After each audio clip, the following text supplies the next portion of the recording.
유가증권 시장의 이제 업종별 등락률 기준 놓고 보시면 이제 전기전자 업종이 9월 말부터 해서 굉장히 좀 상대적으로 방어를 잘 추고 있어요. 여러 가지 이유가 있는데 미국 쪽에 이제 반도체 전략 부분에 이제 한국 쪽은 뭐 제외를 시켜주겠다 뭐 이런 내용도 있고 또 중국 쪽에서도 이제 한국 반도체 업체들에 대해서 우호적인 제스처를 취하고 있고 뭐 이런 부분이 주가에 긍정적인 영향을 준다. 뭐 이렇게 해석할 수도 있는데 저는 그렇게 판단하지 않고요. 일단은 삼성전자 하이닉스 오늘 시간이 걸리더라도 뒷부분까지 다 들여다 볼 겁니다. 원고가 지금 뭐 473페이지 정도 돼요. 굉장히 많습니다. 그런데 끝까지 다 들여다 본다라고 말씀을 드린 거고 일단 어찌됐든 삼성전자 이제 하이닉스 기준은 과도하게 지금 실적 전망치를 과도하게 하향시킨 것이다라고 해석을 해요.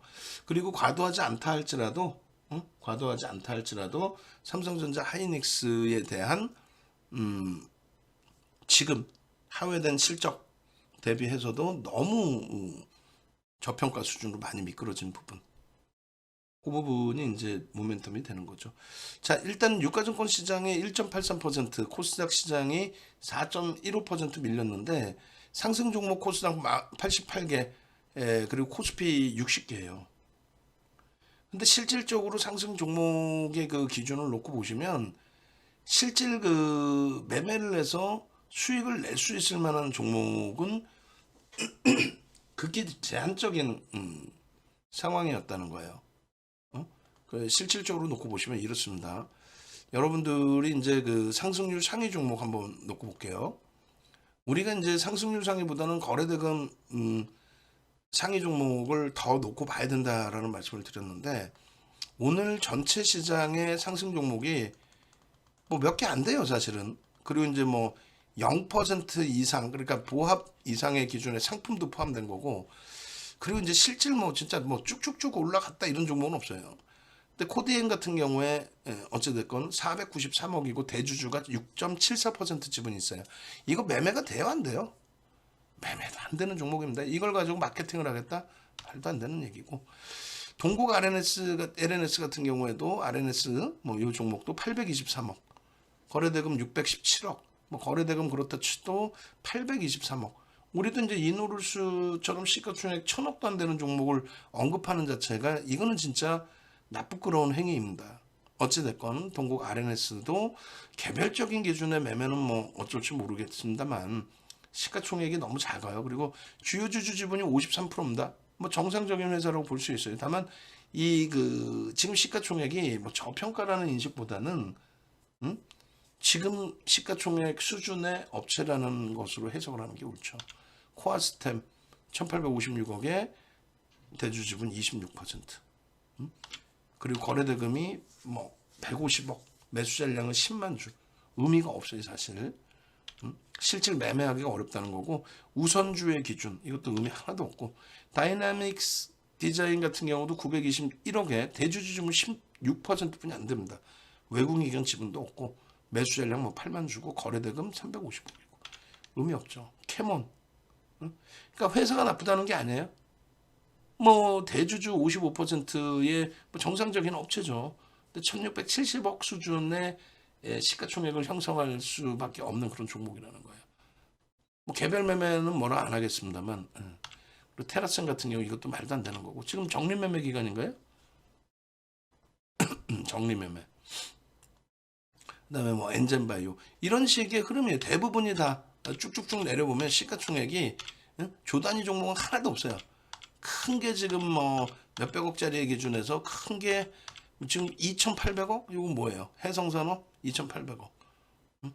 거래대금 127억. 매매를 원활하게 할 수 있는 종목이 아닙니다. 거래대금이 제한적이고 2,500억? 거래대금 1,000억 뺑뺑이 무지하게 돌렸네요. 이건 뭐예요? 랩지노믹스. 뺑뺑이 무지하게 돌린 랩지노믹스. 대주주지분 얼마? 13%. 그러니까 주인도 없는 회사라고도 좀 과도하게 말할 수 있어요.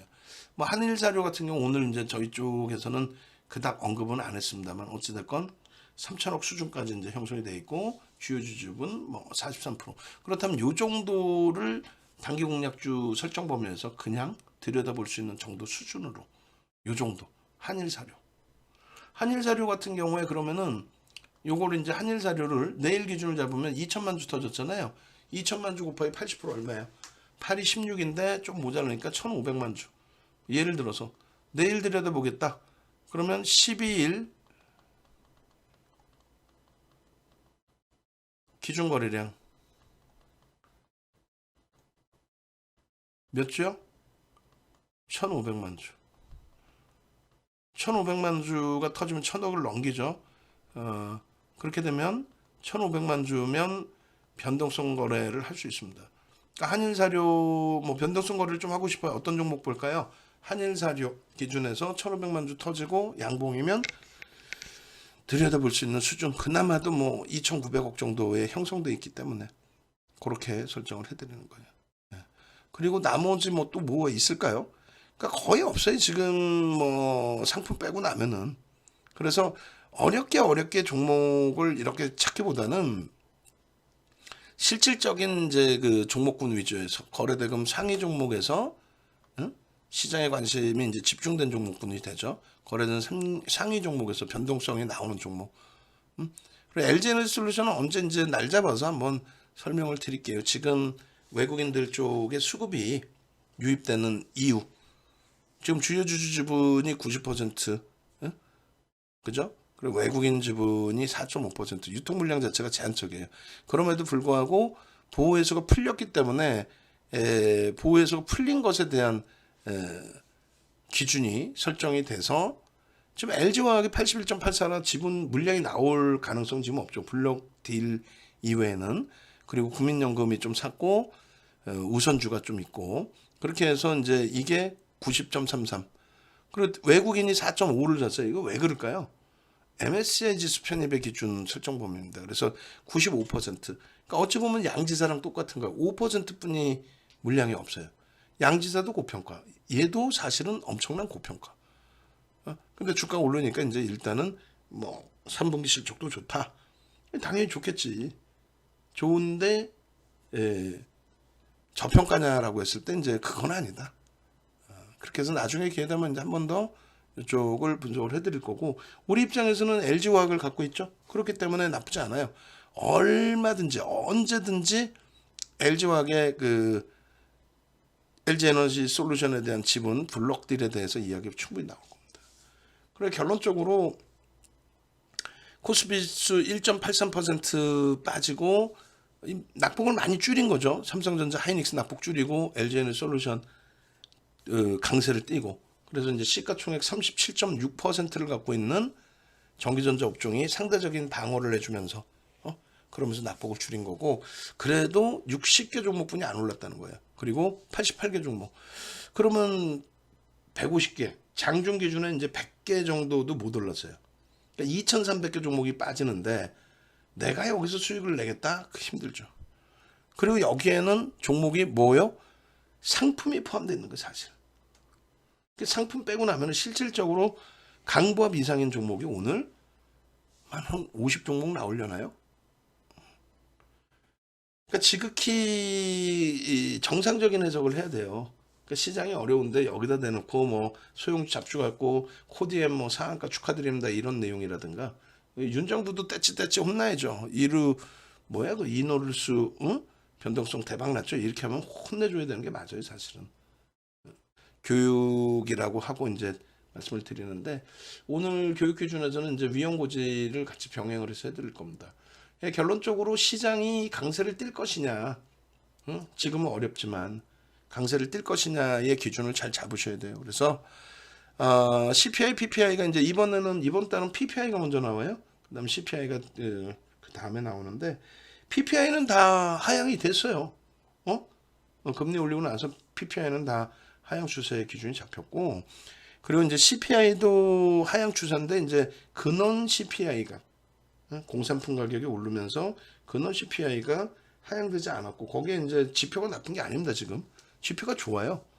골드만삭스에서 3분기 미국 그 GDP 경기 성장률을 1%포인트를 올렸잖아요. 그 정도로 경기는 사실상 좋습니다. 소매 판매도 늘고 있고 다만 이제 인플레이션이 계속 이제 유지가 되거나 잡히지 않으면 부익부 빈익빈의 현상이 나오기 때문에 그것 때문에 인플레이션을 잡는 겁니다. 지금 인플레이션이 형성되어 있는 구간에서 제품 가격을 전가시키지 못하는 업체들 같은 경우에는 굉장히 어렵잖아요. 근데 이제 뭐 현대차나 또 애플 같은 경우 해석이 뭐라고 나와요? 좀 이따 애플도 볼 거예요.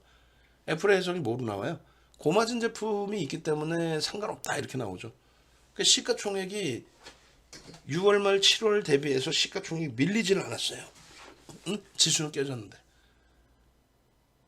그런 기준입니다. 그래서 이제 인플레이션을 잡는다는 거는 그런 맥락이에요. 부익부 빈익빈의 흐름을 해소하기 위한. 그래서 역대적으로 경기가 좋을 때 금리를 올리는 거고요. 경기가 다시 둔화되면은 금리를 내리는 거고. 그래서 뭐 금리를 올리고 언제 금리 내리냐? 그건 바보들이 하는 얘기예요. 언제 금리를 내리냐니? 금리를 내릴 정도로 경기가 안 좋아서 경기 부양책으로 금리를 내리면 좋겠습니까? 응? 말도 안 되는 얘기죠.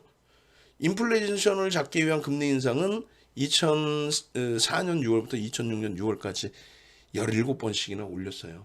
4.25%포인트를 올렸습니다.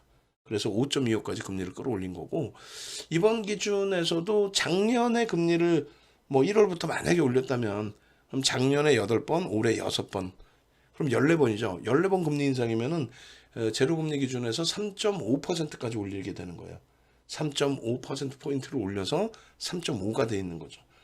그러면 지금 금리하고 똑같은 상황이고 점진적인 금리 인상이었기 때문에 시장 충격은 제한적이었을 거고 오히려 랠리가 나왔을 수도 있는, 그게 아쉽습니다. 자, 결론적으로 우리는 그 시장 상황을 긍정적으로 해석을 한다. 부정적인 해석이라면은 당연히 전량 매도하고 쉬는 게 옳다. 그 마인드를 가지고 왔기 때문에 우리는 하반기, 특히 3분기 기준에서의 수익 범위가 상당했다. 긍정적인 마인드를 유지하자. 포트폴리오 옥석 가리기를 하자. 그러고 나서 이제 4분기 진입했는데 조금 혼란스러운 부분은 있지만 일단 이대로 갔다면은 언제든지 기회가 있어요. 자, 보시면 실적주와 정책주를 이렇게 나누어서 가지고 갔는데 결론적으로 이제 실적주의 기준은 한번 잘 생각해 보시라는 거예요. 얘가 지금 하이닉스가 7월부터의 기준을 잡는 거예요. 그러니까 종가 대비해서 7월부터 하반기 기준. 그래서 3분기까지가 시장이 3분기까지 이제 7%대 빠졌어요. 근데 지금 10월에 올라온 거예요, 우리나라는. 오히려. 10월에 올라온 거예요. 근데 이제 그 7, 8, 9월 달에 7%가 빠지고 하이닉스가 8% 조정이었단 말이에요. 그런데 지금의 기준은 하이닉스가 10월 달에 9%의 강세를 띠게 되면서 어떻게 됩니까? 종가 기준으로는 시장 대비해서 월등하게. 언제부터? 7월 이후에. 그러니까 하반기에 하이닉스가 무지하게 빠진 것 같잖아요. 아니에요. 그러니까 하이닉스를 안 갖고 있는 분들은 에이 뭐 저 반도체 정점 찍고 그렇게 해서 하이닉스 다 팔고 엉뚱한 거를 산 거죠. 삼성전자 다 팔고 엉뚱한 거. LG화학이나 현대차 또 우리 수익 종목 요런 쪽으로 좀 분산해 놨으면은 그거는 이제 앞으로 이제 시간에 따라서 시간 지남에 따라서 충분히 긍정적인 결과가 나올 수 있을 것으로 해석을 하는데 얘를 팔아서 말도 안 되게 네이버 카카오를 샀다든가 실적도 없는 애들 프리미엄이 높은 애들을 샀다든가 그러면 안 된다는 거죠. 결론적으로 제일 약할 거라고 생각하는데 가지고 있는 우리 입장에서의 체감 온도도 안 좋긴 했지만은 가지고 있는 사람 입장에서 객관적인 데이터 딱 끄집어내니까 어때요? 하반기에 시장 대비 월등히 강하죠. 아마 방송 나오는 뭐 전문가랍시고 방송에 나오는 야간 방송에 나오는 유료 전문가들은 전부 이걸 보면 놀랄 거예요. 야, 하이닉스 초전 박살 아니야? 반도체 개박살인데? 이런 식으로 얘기를 할 거란 말이야.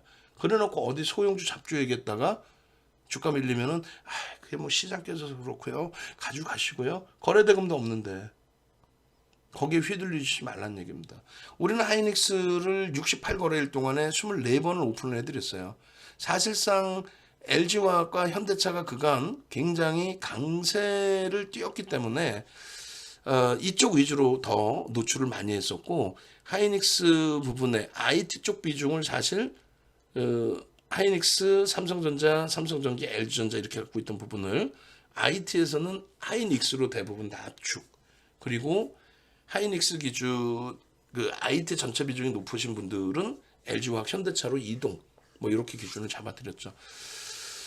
그리고 이제 그 개장 전 말고 장중 오픈을 해드리는 날짜, 거래일수 38거래일, 그리고 전체 문자 나간 횟수, 매매 사인 나간 횟수입니다.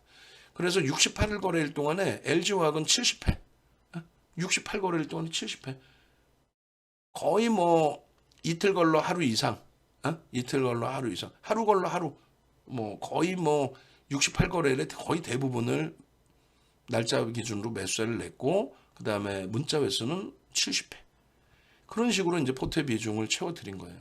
그랬더니 LG화학은 하반기에 15.70%, 7월 말에 보호회수 해제된 부분이 노출이 된 거죠.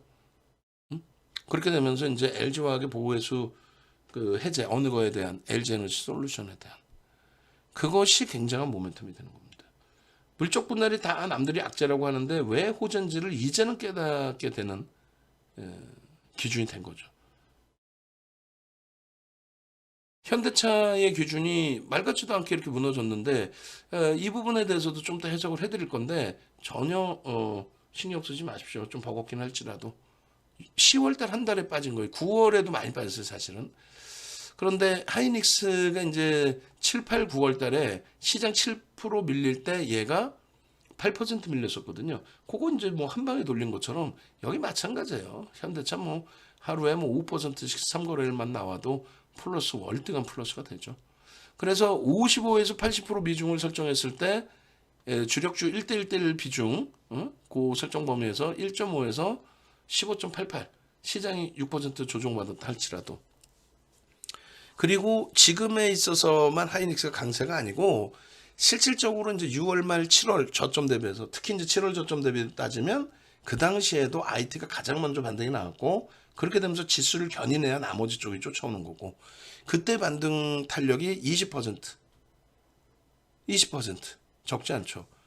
LG화학도 6월 말 종가 대비해서의 기준이고 바닥 대비해서 38% 올랐어요. 현대차도 6월 말 종가 대비해서의 기준이고 고가가 바닥 대비해서 20% 수준까지 올라왔습니다. 그러니까 이들을 갖고 있으면서 원금 회복이 안 된다는 거는 그건 말도 안 되는 얘기예요. 지금의 기준에서도 시장의 지수가 견인이 된다라고 했을 때 누가 돌릴까요? 낙폭과대 네이버, 카카오? 아니죠. 프리미엄이 너무 높아서 프리미엄이 꺼진 거고 이쪽은요. 실적이 상상을 초월합니다. 아무리 실적 전망치가 SK 하이닉스가 낮아졌다 해도 또 현대차가 요즘에 뭐 여러 가지 무슨 뭐 미국발 전기차 보조금 전혀 그런 거. 결론적으로 이 현대차, LG화학, 하이닉스의 포트폴리오 구성 그리고 태양광의 하나솔루션 최근 들어서 많이 미끄러졌어요. 근데 이제 3분기 기준에서는 종가 기준으로 뭐 여전히 수익 범위이고 이제 에코프로 마찬가지고 다만 이제 2차 전지는 프리미엄이 높아서 조금 제가 버거워는 해요. 근데 시장이 살아나면 뭐 2차 전지의 변동성이 뭐 또 어마어마하죠. 그 흐름 같이 볼 거고요. 이 2차 전지 뭐 태양광 같은 경우에 하나솔루션의 기준이 68거래일 동안에 42번, 에코프로가 13번, 현대로템이 이제 9번. 그러니까 아침 동시효과 그 포트폴리오 구성에서 이제 넣어드리는 횟수예요. 한국항공우주를 방산해서 월등히 더 넣었어요, 사실은. 그리고 2차 전지는 이제 여러 뭐 세비캠, 뭐 성일하이텍, 또 금양도 있을 것이며 코스모화, 코스모 신소재, 또 포스코 케미칼 이런 쪽을 이제 병행을 하다 보니까 개장 전에 횟수는 이렇게 되어 있습니다. 그리고 장중 그 오픈한 날짜의 기준이고 문자 매매 사이는 태양광에서 이제 하나솔루션이 가장 많이 또 에코프로도 굉장히 많이 7월 13일, 14일부터 굉장히 많은 매수 사인이 나간 거죠. 현대로템도. 방산에서는 이제 어찌됐든 한국항공우주 쪽이 많이 발전이 됐습니다. 결론적으로 이들의 비중을 15에서 이제 45%를 채웠다라고 했을 때 일단은 단순 논리 기준에서 이제 35에서 71%까지의 등락 범위가 나와 있는 건데요. 이 부분을 이제 10%에서 45%의 비중으로 놓고 해석을 한다면 이런 기준이 됩니다. 이 오차 범위는 조금 있어요. 수익 종목에 35에서 35.17이라고 이렇게 해놨는데 10분의 1이면은 그렇지 35.2지. 제가 순간 착각했습니다. 10분의 1이니까 35.2 맞습니다. 3.52 이렇게 해서 합산을 했을 때 더딘 것 같지만 유가증권 시장 6% 빠질 때 전체 수익 종목이 4.97에서 48%까지. 이번에는 조정이 더 깊었죠. 그럼 반등도 더 크단 말이에요. 그 반등이 컸을 때 주력 지수를 땡기는 거는 얘네들이란 말이죠. 얘네들 이외에 지수를 땡길 수 있을 것이다 하는 애들이 누가 있을까요?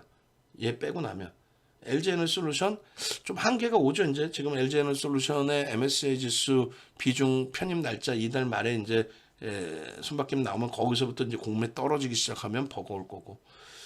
그리고 삼성 SDI가 있긴 합니다만 그쪽도 펀드멘탈 대비해서는 버겁고. 그리고 낙폭과대주 네이버 카카오 기술적 반발력 이외에는 버겁죠. 셀트리온도 그렇고 실적 대비. 일단 제 판단은 그래요. 그래서 실적이 있고 수급 장난 아닙니다. 현대차 1조 2천억이에요. 가장 많이 산 종목이에요. 우리나라에서 금액 기준으로 LG에너지솔루션 다음으로. LG에너지솔루션은 이제 대신에 시가총액이 뭐 현대차 시가총액의 3배 이상, 4배 되나요? 4배? 3배 이상. 그래서 금액 기준으로는 뭐 2배인데 퍼센테이지로는 현대차가 더 많이 샀죠.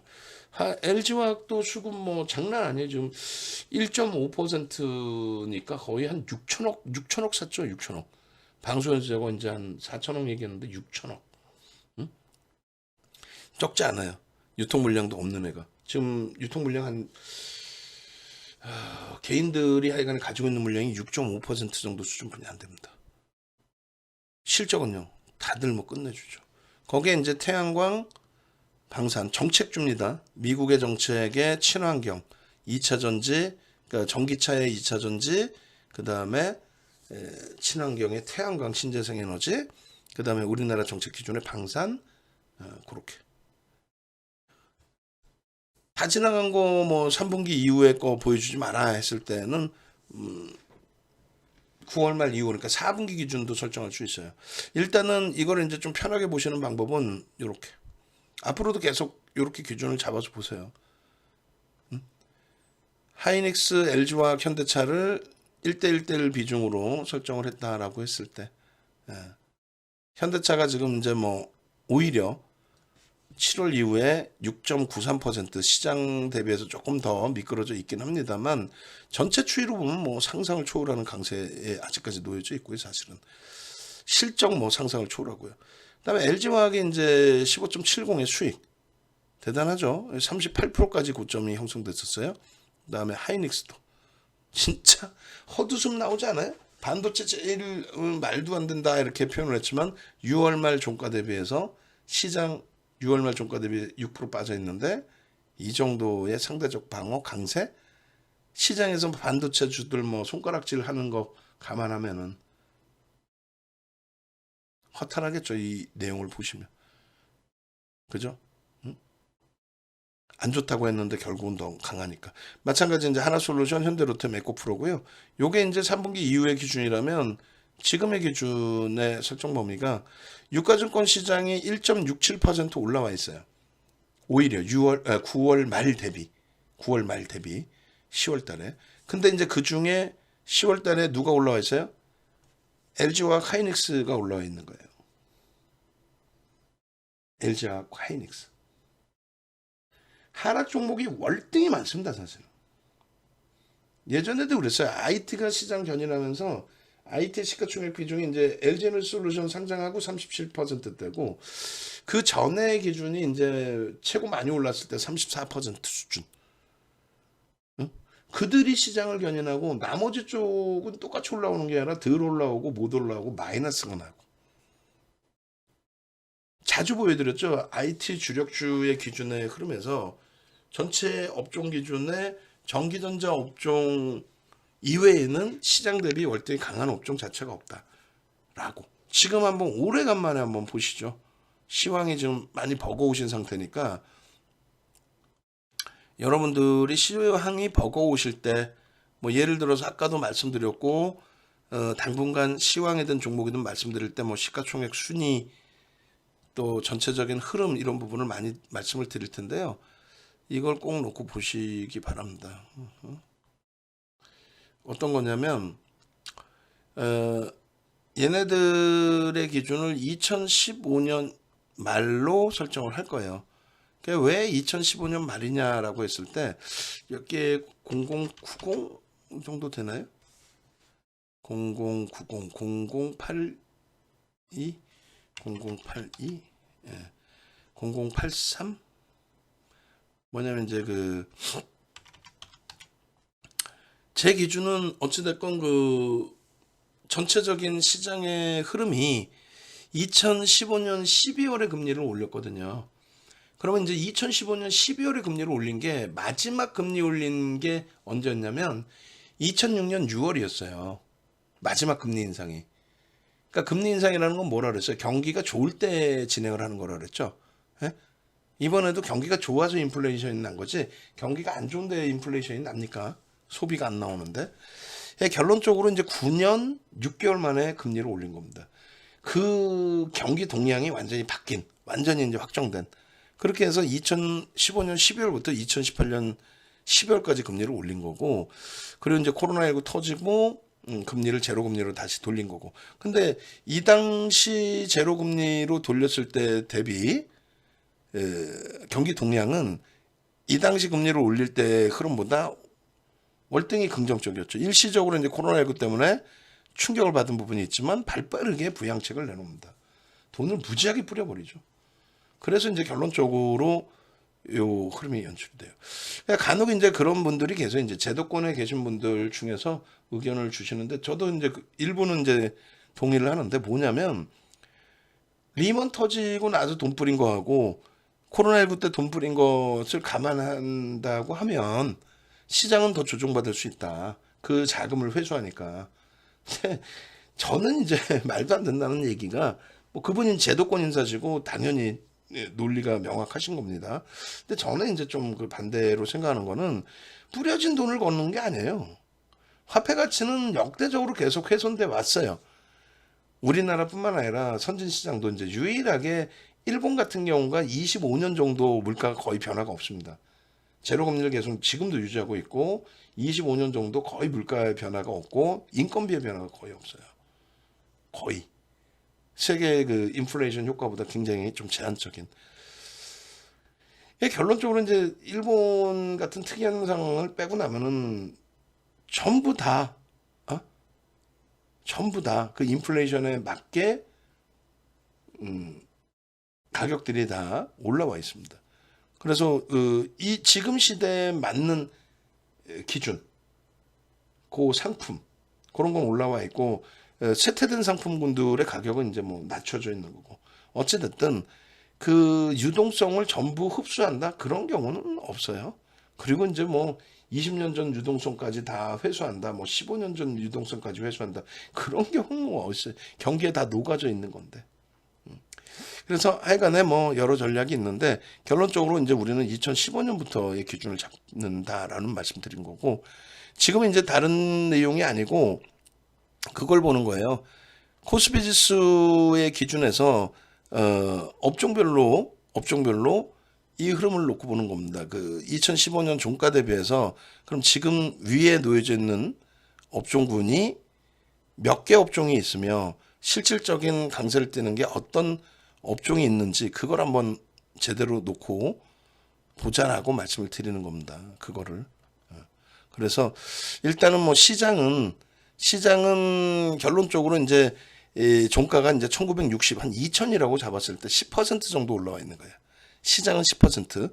그럼 여러분들이 대형주의 기준을 하셔야 되는 이유가 시장 10% 올라와 있을 때 대형주의 기준은 어떻게 됐습니까? 여기서부터 1830에서부터 10% 이상이죠. 10% 이상입니다. 340포인트니까 대략 뭐 20% 가까이, 1.5배 이상 시장 대비. 중형주는요 깨져 있죠. 그럼 대형주와 중형주의 차이는 뭐예요? 코스닥은 대형주, 중형주가 없어요. 소형주 이게 없어요. 유가증권 시장은 분류가 되어 있습니다. 그래서 대형주는 예전에는 이제 모든 게 자기 자본 1위부터 100이었는데 지금은 시가총액 1위부터 100위, 중형주는 101위부터 300위, 소형주는 301위부터입니다. 그러면 언제 설정하느냐? 369, 12 선물옵션 동시만기일이 있잖아요. 그 기준에 3월과 9월 만기일 다음 날부터 조정을 합니다. 그 기간이 만기일 직전 2개월 평균 1개월인가 2개월인가 그건 정확히 모르겠어요. 그건 네이버에 한번 검색해 보세요. 그렇게 해서 이제 평균 시가총액을 가지고 순위를 매겨서 3월 만기일 이후, 9월 만기일 이후 그 다음 날부터 종목별로 딱 보면은 여기 표시가 되어 있죠. 어떻게? LG에너지솔루션, 코스피 대형주. 그러니까 시가총액 단순하게 평균 9월 만기일 이전 평균 시가총액 1위부터 100위까지가 대형주, 101위부터 300위까지가 중형주. 그 자체를 아는 사람이 별로 없어요.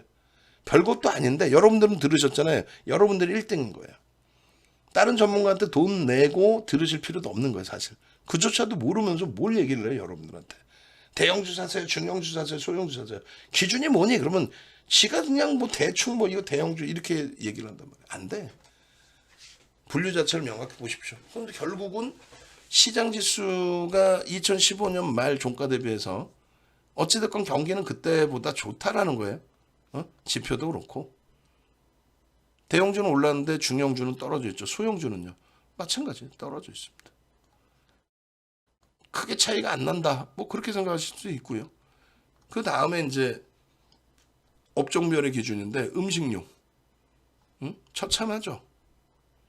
종가 대비. 그 다음에 섬유의복. 어떻게 돼 있어요? 시장 수익률 안 나오죠. 종이목재. 시장 수익률 안 나옵니다. 화학 부분이 이렇게 중간에 강세를 띄었었지만은 시장 수익률이 나와야 안 나요? 안 나옵니다. 의약품이 이제 강세를 띄었었어요. 지금도 뭐 현재로서는 아직까지는 뭐 의약품의 시가총액이 좀 더 있네요.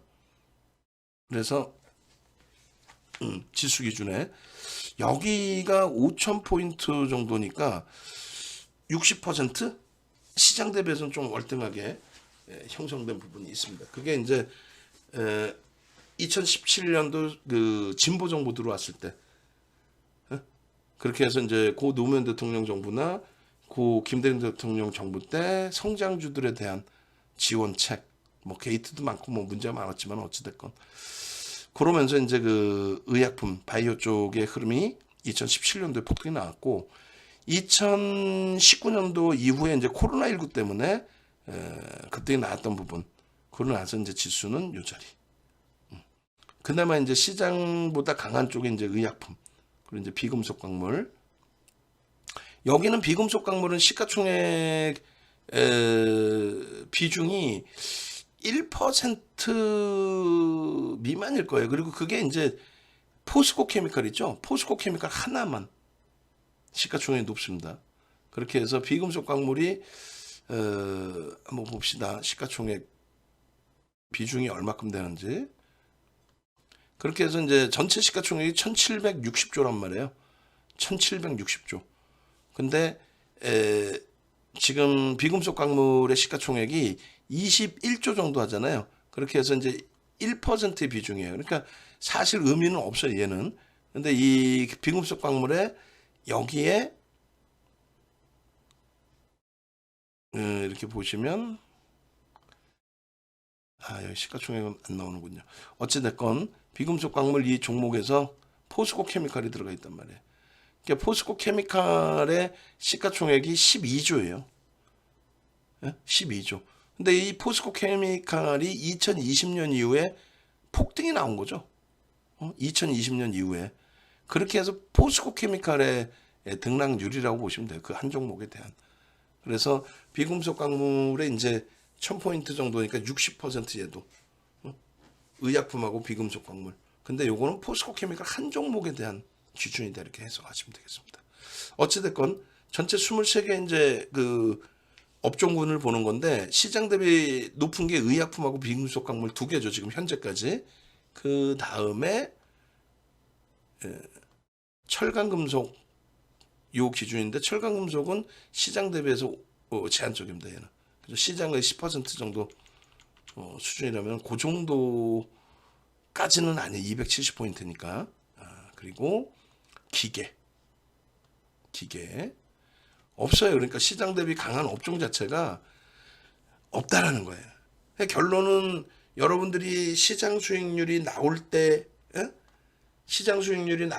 동반적인 강세를 떼서 시장 수익률 수준의 종목을 사놓고 시장 오르면 그냥 내 종목도 올랐어 이렇게 웃고 좋아하실래요? 아니면은 시장보다 월등한 수익을 내는 업종군을 좋아하실래요? 그걸 잘 고민하셔야 돼요. 운수장비가 자동차인데 왜 이렇게 못 갔을까? 조선이 포함되어 있죠. 자동차하고 조선. 자동차만 따지면 뭐 월등한 강세 기준인 거고요. 그다음에 유통업 이거 한 번쯤은 다 보셔야 돼요. 어디 가서 이거 못 보잖아요. 어디 가서 못 보잖아. 지금 시장 대비 강한 거는 의약품하고 비금속 광물인데 비금속 광물은 포스코 케미칼 하나만 오른 거고. 그다음에 건설업 단 한 개도 없어요 지금. 정상적인 기준에 시가총액 1% 비중의 포스코 케미칼의 비금속 광물하고 의약품 신재생 에너지 바이오 쪽의 기준에서의 흐름하고 건설도 안 되죠. 또 운수창고 운수창고 같은 경우에도 마찬가지. 통신업이 좀 시장 대비 좀 높나요? 시장 대비 3개가 되네요. 23개 중에 3개 업종. 통신업이 SK텔레콤의 인적 분할 뭐 이런 요인이 일부 포함되어 있는 것이 아닌가라고 생각을 하는데 어찌됐건 뭐 시장 대비해서는 20% 정도 60포인트니까 20%. 그러니까 시장 대비해서는 한 시장도 10% 초반이니까 조금 더 올라와 있다 이렇게 보시고 금융업종은 지주사가 포함되어 있는 겁니다. 금융업종은 그렇게 해서 금융업종 그 다음에 증권 없죠. 지금 없어요. 아니 통신업 살 거야 솔직히 얘기해서 안 살 거잖아요. 통신업 사가지고 뭐 어떻게 하겠다는 거예요. 마찬가지 보험 또 서비스 업종 전체적인 부분. 그러면 여기서 하나 안 본 게 뭐예요? 전기전자 업종입니다. 얘는 안 돼요 라고 생각을 했었잖아요. 근데 아니에요. 대안이 없어요. 지금 현재 기준은 글로벌 시장 다. 좀 이따 애플 보여드려도 깜짝 놀랄 겁니다. 그냥 뭐 애플이 뭐 막연하게 뭐 중국 쪽의 악재 아니야. 시가총액이 시장은 빠졌는데 애플의 시가총액은 올랐어요. 대박이죠. 지금 잘 보세요. 전기전자 업종이 이만큼 올라가면서 시장의 역대적인 고점이었던 2200포인트를 넘긴 게 저 시기입니다. 2017년도. 2300을 넘겨주죠. 2600까지. 그리고 나서 시장 박살나 있을 때 전기전자 업종 삼성전자 하이닉스만 2020년도에 고점을 넘겼어요. 시장 박살나 있을 때. 그러고 나서 3300 땡긴 게 얘네가 땡겨서 간 거예요. 근데 얘네는 다시 내려와서 시장 2300포인트일 때, 2600포인트일 때, 그리고 또 그 이상의 형성이 돼 있을 때 기준 그 수준으로 되밀리긴 했지만 여전히 바닥 대비해서 얼마요? 162% 올라와 있습니다. 162. 바닥 대비. 뭐 요 바닥이나 여기나 뭐 비슷하니까. 한 150%. 시장 대비 몇 배 올라와 있어요? 10배. 시장 주도주라는 거는요. 시장 대비해서 장기 추세에서 이렇게 10배 수준이 올라와 있는 거. 시장 그 2003년 512포인트에서부터 2007년 2000포인트 넘길 때 그럼 300% 오른 거잖아요. 현대중공업이 15,900원에서 얼마요? 55만 원. 몇 배? 33배 올라옵니다. 시장 대비 딱 10배, 11배. 차화정 내릴 때 LG화학, 롯데케미칼, 기아가 차화정 내릴 때 시장 150% 올랐거든요. 900에서부터 2200 뭐 이렇게. 그때 얼마 올랐냐면 삼성전자 150%, 그리고 말씀드린 화학, 그리고 자동차 14배 올라옵니다. 얘가 10배 지금. 시장 주도주의 흐름이 끝났느냐? 아직 안 끝났어요.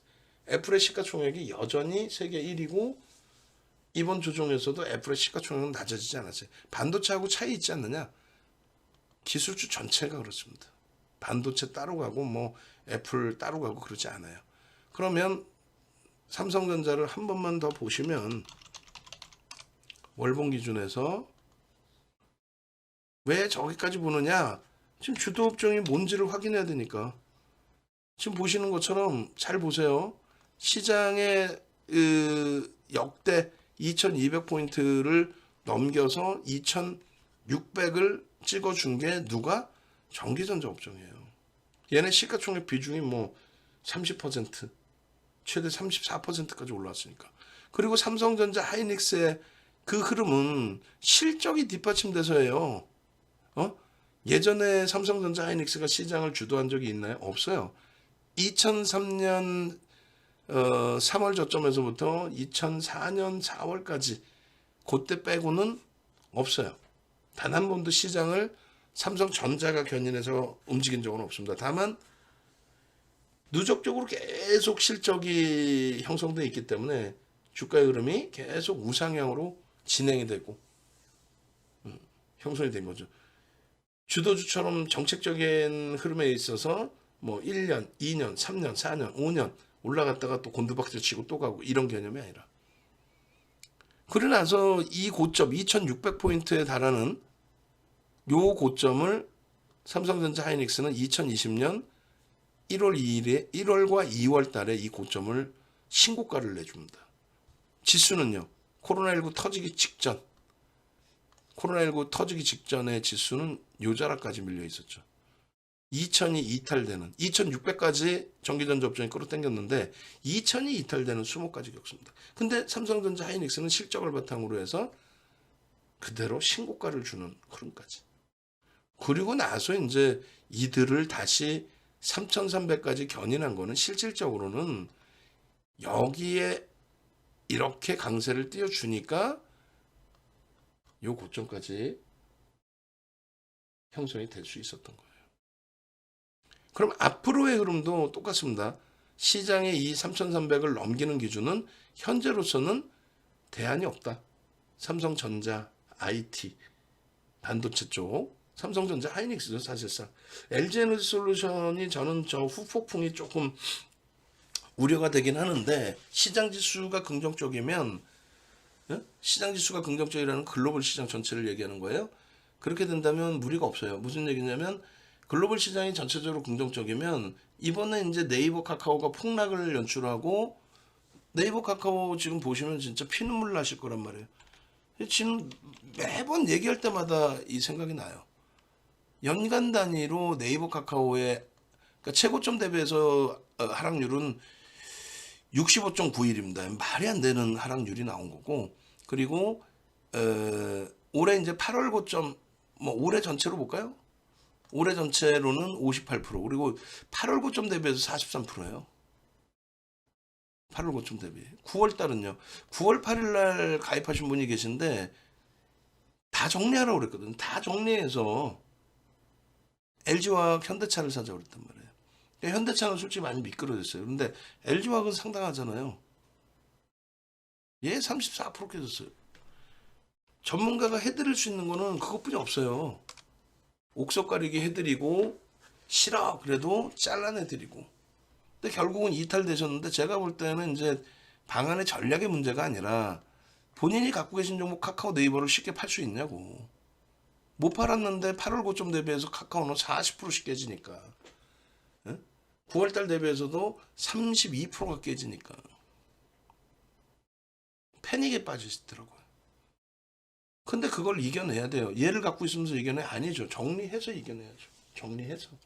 왜? 펀드멘탈이 안 되잖아, 얘는. 어찌됐든.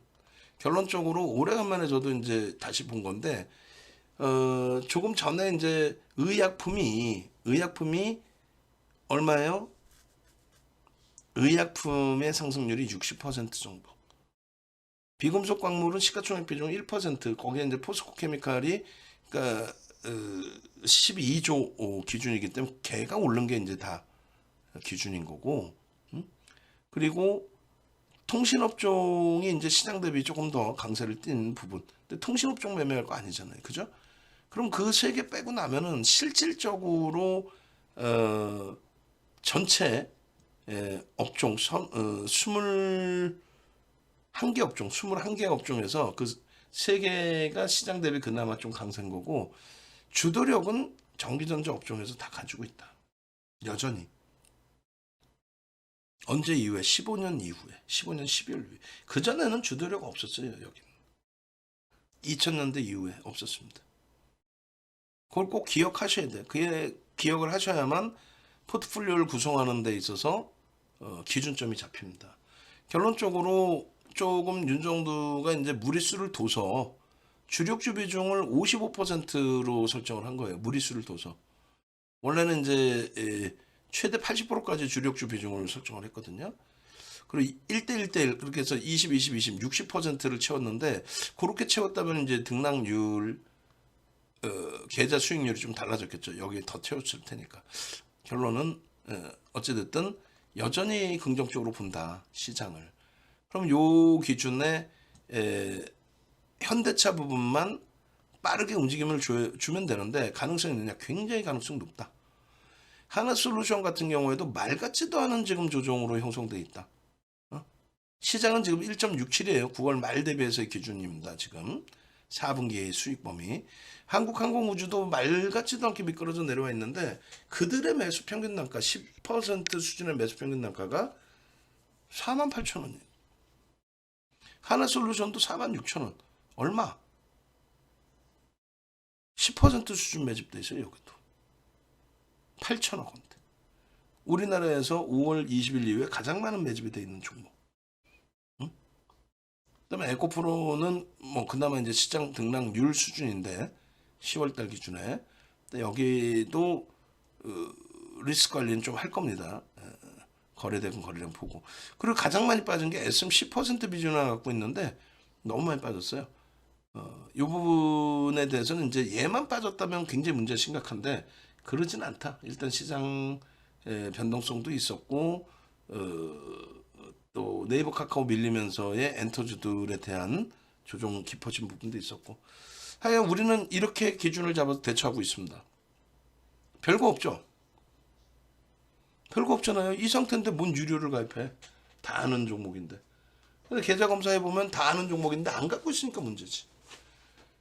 또 비중이 조절이 안 돼 있으니까 문제고. 응?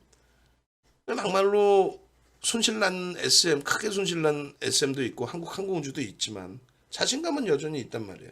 충분한 펀더멘탈을 가지고 있고 매집이 돼 있고 뭐 그런 기준에. 그리고 계좌가 일단 어찌됐건 시장 1.67 오르긴 했습니다만 계좌가 마이너스가 아니야. 장중에 소폭 마이너스로 전환되더라도 자신감이 있죠. 충분히 돌린다 보니까. 그럼 결론적으로 이 포트폴리오가 싫어요. 나 원금 회복하고 싶어요. 이렇게 아무리 말씀하시더라도 이 포트로 채우고 갑시다. 라고 해서 여러분들을 잡아줄 수 있는 게 그게 전문가의 역할이라는 거예요.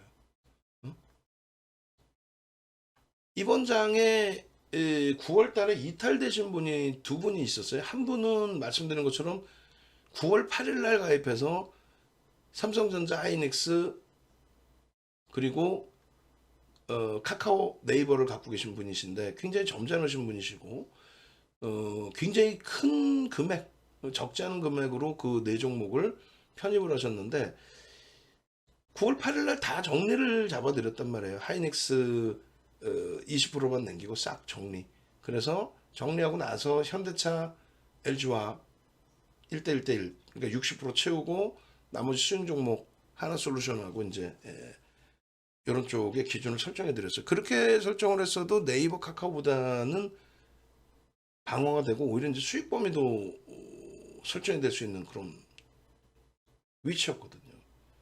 근데 너무 시장이 붕괴되다 보니까 감당 못 하시죠. 네이버 카카오를 어떻게 정리하겠어요? 이렇게 시장이 깨지면. 응? 처음에는 뭐 20% 깨지고 그랬을 때는 그래 버티자 했는데 8% 하루 밀린 날 패닉. 그럴 때는 포기해요. 자포자기해요. 누구나가. 그러고 나서 추가 폭락이 연출이 돼요.